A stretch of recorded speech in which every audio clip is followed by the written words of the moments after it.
Hey everyone, it's Gabriel here, and in this video I want to share with you 5 poor mindset that kept me poor and what I had to adopt in order to become a millionaire in my 20s. And in the last video I spoke about the importance of having a rich mindset over just how much money you own, because it's not just about how much money you make, but more importantly your mindset and your behavior on money. Because if you have a poor mindset, even if you make more money, you will ultimately lose it and become poor again. This is the reason why you've probably heard that when a person with a poor mindset suddenly gains a lot of money or wins a lottery, they will usually lose everything within a few years. Your mindset is like a cup, and your cup will always be filled to the size of the cup. And if you have a small cup, you will not be able to contain more water. And when more is added, it will overflow and you will not be able to contain it. Time wrote an article a few years back titled, "Here's How Winning the Lottery Makes You Miserable." In this article, it states that 70% of people who suddenly receive a windfall of cash will lose it within a few years. What's worse is that they may even end up worse than before they won the lottery. People get divorced, commit suicide, and bad things happen. And all these are simply because they were not ready to handle this amount of money because their cup is too small. But if you have a rich mindset, even if you were to go broke because of some bad mistakes whatsoever, you will always earn it back. This is the reason why you also see a lot of examples of rich and successful people who have lost it all, but they have gained it back within a few years. So it's always about the mindset. Your mindset determines your habit determines your action, and your action your results in your life. I didn't become a millionaire in my 20s by luck or by rich parents. That's what people always say. They say things like that so they can justify to themselves why they are not at the level they want to be. And it's always easier to justify and say, this guy has a rich parent or this guy is lucky, than to say, I'm willing to work hard for it. And that's an example of someone with a poor mindset. You see, I had a poor mindset. Both my parents grew up with a poor mindset. They taught me things that were poor. They taught me things like not to trust anybody, and they taught me that rich people are all evil people, and they taught me that, that having more money is actually bad because you're being greedy.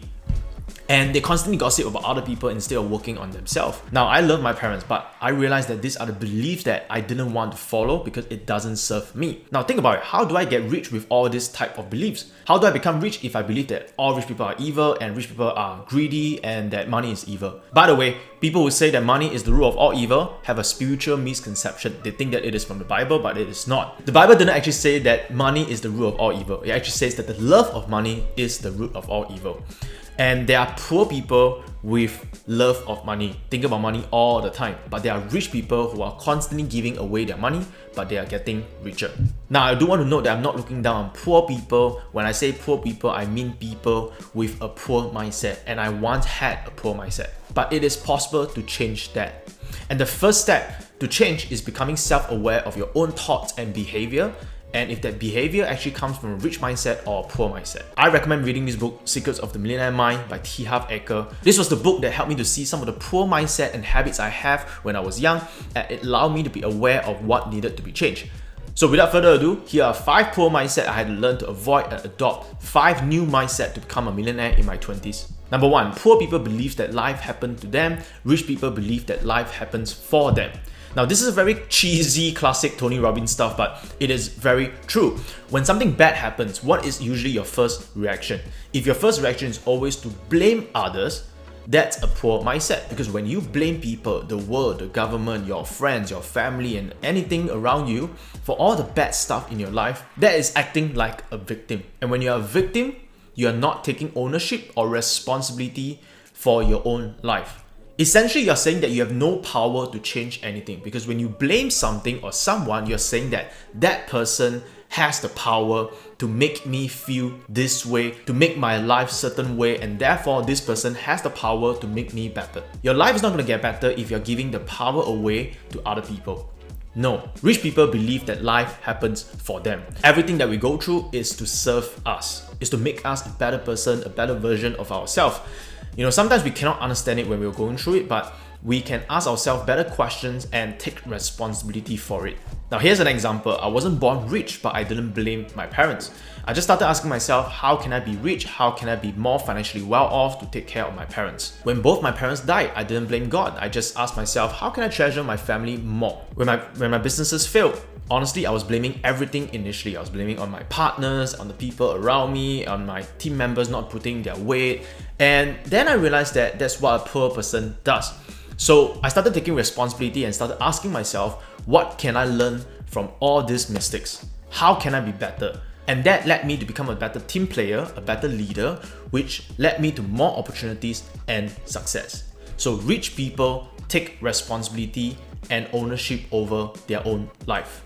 Number 2, the poor focuses on the obstacle, the rich focuses on the opportunities. Whenever you are faced with a crisis, do you focus on the crisis or find an opportunity in the crisis?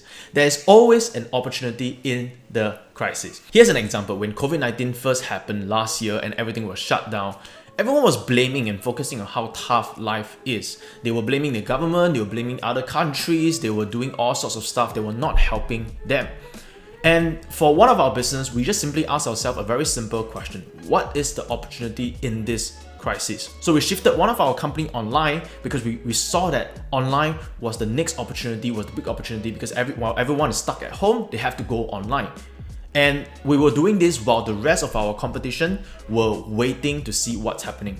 And because of this, we took the market leader spot in our country, and our company was a brand new 1-year-old company, and we generated over $10 million in revenue because we spotted the opportunity when everybody was focusing on the crisis. So the lesson here is that rich people always look for an opportunity rather than focusing on the problem. When you have a problem today, think about what other opportunities that come with this problem. They are usually packaged together. Number 3, poor people resent rich and successful people, while rich people admire other rich and successful people. Now this is a big one because when I was young, I remember that whenever I see a fast car driving past, whether it's a Lambo, whether it's a Ferrari, my first thought probably will always be, this guy has a rich parent, this guy is some old dude trying to act cool, this guy is probably lucky, this guy probably took advantage of people in order to get the kind of money to buy this kind of car. Now, I'm not saying that you should drive a Lambo or Ferrari. I don't think I will ever buy a Lambo, but this is an obvious example of resentment. Most of you can relate to what I'm saying because whenever we see rich people, we resent them unknowingly. And we resent the rich and successful because we think that they had it lucky or they took advantage of people. How do you feel when you read an article on social media about a billionaire's enormous wealth? See, whenever I see an article about Jeff Bezos or Elon Musk, just go and look at the comment section. Look at how many negative things are people saying, and they will really say messed up stuff. They will say things like how they are holding on to their wealth and they are taking advantage of other people and how they should share their wealth so they don't be so greedy. You know, it's funny how people with no money is giving advice to people with money. See, yes, there are some bad apples, but the rich became rich mainly because they added massive value to the world. And in order for them to add massive value, they had to take massive risks that most of us will not be willing to take. There was this trending quote on social media on Jeff Bezos' reply if he felt bad about his enormous wealth, in which he replied, "No, I'm worth 162 billion, while Amazon is worth $1 trillion. That means I've made other people $838 billion richer." Now, honestly, I couldn't find a real source of whether he said that, but there's still a lesson we can learn from this. People think that the rich takes the cake away from everyone, but what most of the rich does is that they actually bake a bigger cake. And then they share the cake with other people. Jeff Bezos had to bake a $1 trillion cake in order to become about $200 billion rich. He actually made a lot of people richer by doing that. The lesson here is that you cannot become rich if you resent the rich. Learn to admire other rich and successful people so that you can learn from them and find out what they did differently from others. Number 4, poor people think either or, rich people think both. Now, this is like the biggest takeaway when I was reading Secrets of the Millionaire Mind. And this is something that my wife had to get used to when we first started dating. She will always ask me questions like, should I get this or should I get that? Should we do this or should we do that? Should we eat this or should we eat that? And my answer is usually, why not both? You can tell that the word both is not in her dictionary because she's always surprised by the answer. And over time, she learned to say both.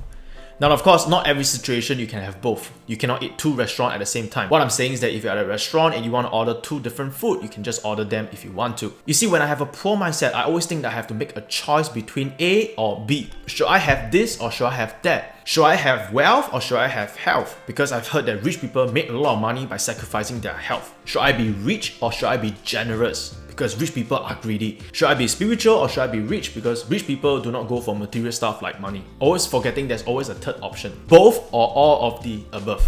I used to think that if I want a successful business, my health have to suffer or my relationship have to take a back seat. But why can't I be a successful entrepreneur and a great husband and a great father and be fit and healthy and be spiritual all at the same time? Why not? I know it's possible because I've done it, I just don't have a six-pack yet, but I know that it is possible because a lot of people have already done it. You see, the reason is simple. Poor people live in a world of scarcity.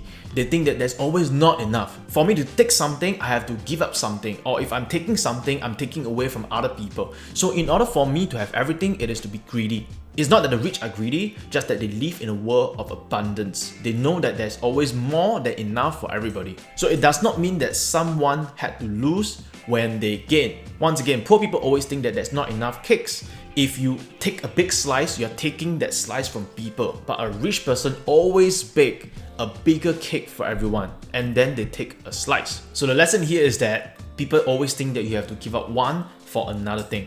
Now that may be true sometimes on the short term, where I have to give up short-term pleasure for long-term gains, but ultimately if you look at it from a long-term perspective, you can have everything you want that is valuable to you. And lastly, number 5, poor people are knowers, rich people are learners. Have you ever been at a dinner with a bunch of people who speak like they know everything, but they are not doing well in life? See, there are people who always overestimate what they know and fail to see how much they do not know. And what I do realize is that people with a poor mindset tend to think like that. There is also a psychological phenomenon called the Dunning-Kruger effect. You can go and read up and search on it. Basically, the Dunning-Kruger effect is a type of cognitive bias in which people believe that they are smarter and more capable than they really are. Essentially, low ability people do not possess the skills needed to recognize their own incompetence. And majority of people with a poor mindset are like this. I believe that's because most of the time they stop learning at some point in their life. Because I realized that when you are constantly learning, whenever you discover something new, you are also at the same time realizing how much is there left to discover. There is this saying that the more you know, the more you realize you don't actually know. This is the reason why rich people are constantly learning, constantly challenging their own thoughts, their own beliefs, their own ideas, so they can become a better version of themselves. And that doesn't stop. So in summary, rich people take ownership and responsibility of their own action. They do not blame other people for their results. They look for opportunity instead of dwelling on the problem. They admire other rich and successful people so they can learn from them. They live in abundance and they are constant learners. These are the mindset that helped me to become who I am today.